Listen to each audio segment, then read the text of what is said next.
আসসালামু আলাইকুম রহমতুল্লাহ। আশা করি সবাই ভালো আছো, সুস্থ আছো।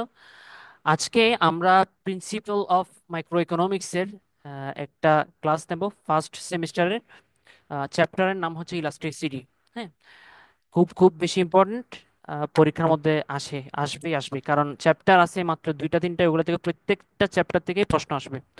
তো আজকের ক্লাস আমরা আলোচনা করব today's topic price elasticity of demand, এবং এর পাঁচটা প্রকার আছে, ওগুলো নিয়ে আলোচনা করব।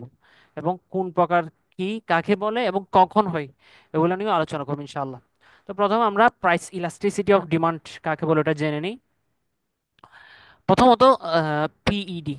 হ্যাঁ, PED means price elasticity of demand. হ্যাঁ, প্রাইস ইলাস্টিসিটি অফ ডিমান্ডকে মানে সংক্ষেপে সহজ ভাবে বোঝার জন্য এই পিইডি বলা হয়। হ্যাঁ, তো আমি এই পুরো স্লাইডে আমি পিইডি বলবো, এটা বারবার বলাটা আসলে একটু কষ্টকর। তো it tells us how much demand changes when price changes. তো পিইডি বাংলা হচ্ছে মূল্য স্থিতিস্থাপকতা। হ্যাঁ, তো এখন এটা বলা হয় মানে কোনো পণ্যের মূল্যের পরিবর্তন, কোনো একটা পণ্যের মূল্যের পরিবর্তন বাড়ুক বা কমুক, সেই পণ্যের চাহিদা কতটা পরিবর্তিত হয়। মানে একটা পণ্যের কি মূল্য, প্রাইস বাড়ছে বা কমছে, এই বাড়া বা কমার কারণে ওইটার ডিমান্ড কতটুকু বাড়ছে বা কমছে, এটা হচ্ছে প্রাইস ইলাস্টিসিটি। প্রাইস অথবা প্রাইস ইলাস্টিসিটি অফ ডিমান্ড। আশা করি বোঝা গেছে। তো প্রাইস ইলাস্টিসিটি অফ ডিমান্ড এটা বের করার জন্য ম্যাথ আছে, মানে একটা সূত্র ফর্মুলা আছে। তো এটা আসতে পারে পরীক্ষার মধ্যে। তো এটা যেটা আমাদের বইয়ে দেওয়া আছে ওটা হচ্ছে এই ওয়েন পার্সেন্টেজ ইজ গিভেন, যখন শতকরা শতকরা মানটা দেওয়া থাকবে তখন এটার প্রসেসটা দেওয়া আছে। হ্যাঁ, তো দেখি একটু কি দেওয়া আছে। এই আমি একটু প্যানটা নিই। তো পিইডি যখন পার্সেন্টেজ দেওয়া থাকবে, শতকরা দেওয়া থাকবে, তখন যদি পিইডি বের করতে বলে, তাহলে আমরা উপরে কিউডি, হ্যাঁ, পরিবর্তিত কোয়ান্টিটি অফ ডিমান্ড, হ্যাঁ, এবং পরিবর্তিত চেঞ্জ ইন প্রাইস মানে পরিবর্তিত প্রাইস এর পার্সেন্ট, মানে উপরে কোয়ান্টিটি অফ ডিমান্ড যেটা পরিবর্তিত ওইটা দেব, এবং নিচে এই পরিবর্তিত প্রাইস এটা দেব। হ্যাঁ, আশা করি এটা বোঝা গেছে। এখানে লেখা আছে percentage change in demand by percentage change in price. আশা করি বোঝা গেছে। এখন আমরা একটা এক্সাম্পল দেখি। এক্সাম্পলটা হচ্ছে এখানে দেওয়া আছে এই price increases by 10%, demand falls by 20%, তাহলে পিইডি কত? তাহলে আমরা লিখবো উপরে এখানে 20 দেব, হ্যাঁ, নিচে দেব 10। তাহলে 10 আর 20, 10 দিয়ে 20 কে ভাগ দিলে কত হয়? 2। এটা হচ্ছে এই পিইডি এর মান। এবং দিস ইজ ইলাস্টিক। এটা কিভাবে বের করছি ইলাস্টিক, এটা আমরা এই সামনে জানবো। তো এখন আমরা সামনে যাই। আশা করি বোঝা গেছে।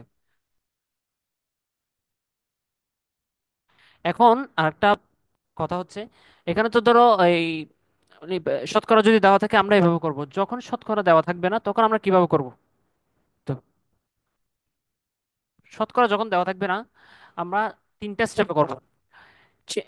প্রথমটা হচ্ছে চেঞ্জ ইন কোয়ান্টিটি, ডিমান্ডের কতটুকু চেঞ্জ হয়েছে আমরা ওইটা বের করব প্রথমে। যদি বলা ডিমান্ড মানে চাহিদা 30 থেকে 40 হয়েছে, তাহলে আমরা বের করব 40টা হচ্ছে নতুন, 30 থেকে 40 হয়েছে, আর ওল্ড হচ্ছে পুরাতনটা হচ্ছে 30, তাহলে 40 - 30 এটা বের করব। সেকেন্ড স্টেপ হচ্ছে চেঞ্জ ইন প্রাইস, কতটুকু হয়েছে। হ্যাঁ, তা ওইটাও বের করবো, নিউ মাইনাস ওল্ড ওইটা। এবং থার্ড স্টেপ হচ্ছে মাল্টিপ্লাই, মানে change in quantity change in price, মানে এইটা উপরে দেব এবং কোয়ান্টিটির পরিবর্তনটা উপরে দেব, কোয়ান্টিটি এই প্রাইসের পরিবর্তনটা নিচে দেব, ইনটু এই ওল্ড ওল্ড মানে old price by old quantity. আমরা একটা উদাহরণ যদি দেখি তাহলে জিনিসটা আমাদের জন্য সহজ লাগবে। উদাহরণটা একটু দেখে নিই।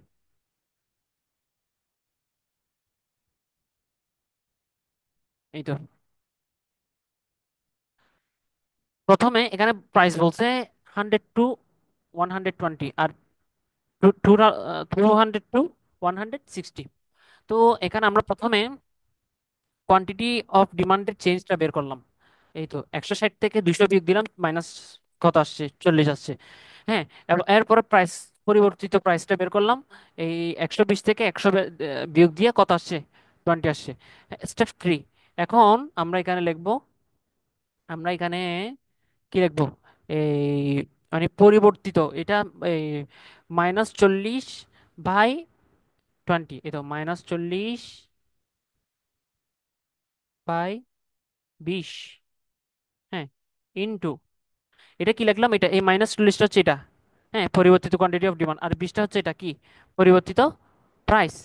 এখন আমরা এখানে কি লিখবো, এখানে লিখবো ওল্ড প্রাইস। ওল্ড প্রাইস কি, ওল্ড প্রাইস হচ্ছে এটা প্রথমে যে প্রাইসটা ছিল যেটা থেকে বাড়ছে 100, এখানে লিখবো 100।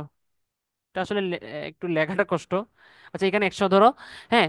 এরপরে এখানে নিচে লিখবো ওল্ড ডিমান্ড। ওল্ড ডিমান্ড কত, কোয়ান্টিটি অফ ডিমান্ড 200, এখানে লিখবো 200।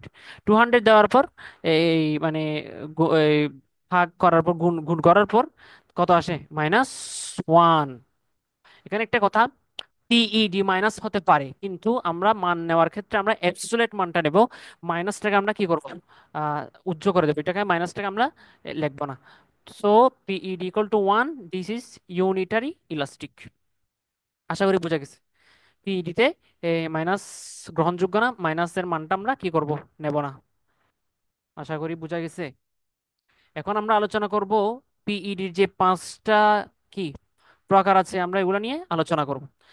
এবং মাথায় অবশ্যই পিইডি সূত্রটা অবশ্যই রাখতে হবে। এখন আসে আলোচনায়। প্রথম প্রকার হচ্ছে ইলাস্টিক ডিমান্ড। প্রথম প্রকার হচ্ছে ইলাস্টিক ডিমান্ড। এখানে একটা আমি জিনিস লিখে রাখছি, পিইডি 1-এর চেয়ে বড় হবে। এটা বোঝা কি, আশা করি সবাই বুঝতেছো। এখানে আমরা যখন কোনো একটা মান, আমরা উপরে ম্যাথগুলা করার পর হয়তো আমাদেরকে প্রশ্নে এভাবে জিজ্ঞেস করতে পারে যে মানে এই যে একটা মান বের করলা তুমি, এটা ইলাস্টিসিটির মানে প্রাইস কি, এই প্রাইস ইলাস্টিটি অফ ডিমান্ডের কোন প্রকারের মধ্যে পড়ে। হ্যাঁ, তো এখন আমরা দেখব যখন ওই মানটা একের চেয়ে বেশি হবে তখন এটা হবে ইলাস্টিক ডিমান্ড। কি হবে, ইলাস্টিক ডিমান্ড। এখন ইলাস্টিক ডিমান্ড কাকে বলে, small change in price causes a big change in demand. মানে এই মানে পণ্যের দাম সামান্য পরিবর্তন, হ্যাঁ, স্মল চেঞ্জ মানে একদম কম, পণ্যের দাম একদম কম পরিবর্তনের ফলে যখন চাহিদার মধ্যে বড় ধরনের পরিবর্তন হয়। এটা আমি নেক্সট ক্লাস ইনশাল্লাহ আমি এই এই ডায়াগ্রাম চার্ট গ্রাফ করা আমি দেখাবো, তখন এটা আরো ইজিলি বোঝা যাবে। তো এগুলো এখন এগুলো মাথায় গেঁথে রাখতে হবে। মানে small change in price causes a big change in demand, মানে সামান্য পরিবর্তনের ফলে যখন ডিমান্ডের মধ্যে বিশাল একটা পরিবর্তন হয়, ওইটাই হচ্ছে ইলাস্টিক ডিমান্ড। ওইটাই হচ্ছে কি, elastic demand. Example, a shirt's price drops from 500 to 400, people buy much more. যখন একটা মানে তোমার একটা শার্ট পছন্দের, একটা পাঞ্জাবি পছন্দের, হ্যাঁ, ওটা আগে ছিল 2500 টাকা, হ্যাঁ, এটা হঠাৎ করে দেখা যাচ্ছে 1500 টাকা হয়ে গেছে। তখন পিপল বাই মাচ মোর, কারণ এটা জনপ্রিয় ব্র্যান্ড, হ্যাঁ, জনপ্রিয় মানে এটা সবার পছন্দের জিনিস, কম দামে সে চাইবে, মানে তখন কি ডিমান্ড বেড়ে যাবে, তার চাহিদা বেড়ে যাবে, তখন সে চাইবে কিনতে। অথবা মুভি টিকিট বিকামস চিপার, হ্যাঁ, মুভি অথবা মানে মানে টিকিট যেগুলো আছে, মুভি টিকিট, হ্যাঁ, হঠাৎ করে কি হয়ে গেছে, দাম কমে গেছে। ধরো একটা মুভি ভাইরাল, মানে খুব বেশি হিট হলো, হ্যাঁ, আহ, তো ওইটা ধরি সাপোজ মুভির টিকিটের দাম 1000 টাকা, হঠাৎ করে দেখা যাচ্ছে এটা কি 300 টাকা হয়ে গেছে। হ্যাঁ, তখন কি হবে, ডিমান্ড বেড়ে যাবে। Goods, branded clothes, ice cream, luxury items, fast food, মানে এগুলো হচ্ছে এটার কি, এটা ইগনোর করলেও চলে, তবে এটা বলতে পারো ব্র্যান্ডেড ক্লথেস। ঠিক আছে, এখন আমরা যাই ইন ইলাস্টিক ডিমান্ডের মধ্যে। হ্যাঁ, যখন আমরা পি এর মান বের করব এবং এটা একের চেয়ে ছোট হবে, আমরা ইলাস্টিকে দেখছিলাম প্রথমটাতে একের চেয়ে বড়, হ্যাঁ, এখন এটাতে দেখতেছি আহ, একের চেয়ে ছোট হবে, মানে প্রথম আবার একের চেয়ে ছোট হবে। এখন দেখাই এটা কি, change in price cause a small change in demand. আমরা প্রথমটাতে দেখছিলাম যে change in price causes a big change in demand, এটা হচ্ছে ইলাস্টিক।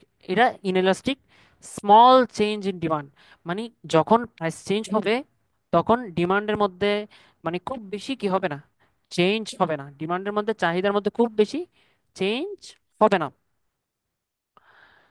তো দেখি এখানে কি উদাহরণ দিল, salt price rises from 30 to 40, people still buy it. মানে যখন লবণের দাম কি 30 টাকা থেকে 40 টাকা হবে, মানুষ এটা কিনবেই কিনবে। হ্যাঁ, তারপর মানে এগুলো কারণ, এগুলো হচ্ছে কি প্রয়োজনীয় পণ্য। অথবা দেখা যাচ্ছে এগুলোর কোনো বিকল্প নেই, সল্টের তো কোনো বিকল্প নাই। হ্যাঁ, অথবা পেট্রোল প্রাইস গোস আপ, মানে পেট্রোলের দাম বেড়ে গেছে, people still need to buy from transport. মানে এটা মানুষের প্রয়োজনীয় পণ্য, ইনইলাস্টিক সাধারণত প্রয়োজনীয় পণ্য হয়, অথবা এটার বিকল্প নেই, অথবা বিকল্প থাকলেও এটা কি খুব কম। আরেকটা হচ্ছে মানুষ বাধ্য হয়ে কিনে, এটা ইনইলাস্টিক। আশা করি বোঝা গেছে। এটার পিইডি মান একের চেয়ে কি হবে, ছোট হবে। এখন আমরা যাই next, unitary elastic demand. Unitary elastic demand, the percentage change in price equals the percentage change in demand. যখন আমরা পি ডিমান্ড বের করব, তখন দেখা যাচ্ছে এটা একের সমান, পি ডিমান্ডটা কি একের সমান হয়ে গেছে। মানে পণ্যের দামের পরিবর্তনের হার, দামের পরিবর্তন, কোন একটা পণ্যের দাম চেঞ্জ হয়েছে এবং এটার পরিবর্তনের হার চাহিদার পরিবর্তনের হারের সমান, তখন এটা কি ইউনিটারি ইলাস্টিক ডিমান্ড। অথবা আমরা যদি যখন ম্যাথ দিবে পিডি ইকুয়াল টু যদি 1 হয়, আমরা কিছুক্ষণ আগে করছি -1 আসছিল, তো -1, তো এখানে এই পিডির মধ্যে মাইনাসটা কি বাদ দিয়ে অ্যাবসলিউট মানটা ধরতে হয়, তখন আমরা 1 ধরবো, তখন এটা ইউনিটারি ইলাস্টিক ডিমান্ড। তো এটা সাধারণত সাধারণ পণ্য হয়। হ্যাঁ, সাধারণ পণ্য হয়। Example, price increases 10%, demand decreases 10%। উপরে 10 নিচে 10, তাহলে 10/10 কি হয় 1, তখন কি হবে, এটা ইউনিটারি ইলাস্টিক ডিমান্ড। আশা করি বোঝা গেছে। এটা এটার উদাহরণ যদি বলতে হয় তাহলে দেখা যাচ্ছে একটা কলম। হ্যাঁ, সাধারণ পণ্য, সাধারণ পণ্যকে ইউনিটারি ইলাস্টিক ডিমান্ড ধরা হয়। Some mid-range products or services, online courses, grocery items in some markets. আমরা কলম ধরলেও পারি, এটা বেশি ধরতে হবে। এখন আসি perfectly elastic demand. Perfectly elastic ডিমান্ডটা আমরা বুঝতে পারতেছি এই পিইডির মান। পিইডির মান কি হবে, মানে এটা অসীম হবে, অসীম। মানে দামের সামান্য পরিবর্তন, even a tiny increase is in price, মানে দামের সামান্য পরিবর্তন, demand falls to zero, demand falls to zero. মানে একটু সামান্য পরিবর্তনের ফলে চাহিদা কি হয়ে যাবে, শূন্য হয়ে যাবে। তো চাহিদা যখন শূন্য হয়ে যাবে, আমরা যা তখন ম্যাথটা কিরকম হবে, উপরে চাহিদা শূন্য, নিচে ধরি 10, তাহলে এটা ইকুয়াল টু কি হবে, এরকম। আশা করি বোঝা গেছে। হ্যাঁ, তো যখন আমাদেরকে ম্যাথ দিবে, ম্যাথের মান যখন এটা আসবে, তখন আমরা ধরে নেব এটা কি perfectly elastic demand, perfectly elastic demand. Even a teeny increase in price, demand falls to zero.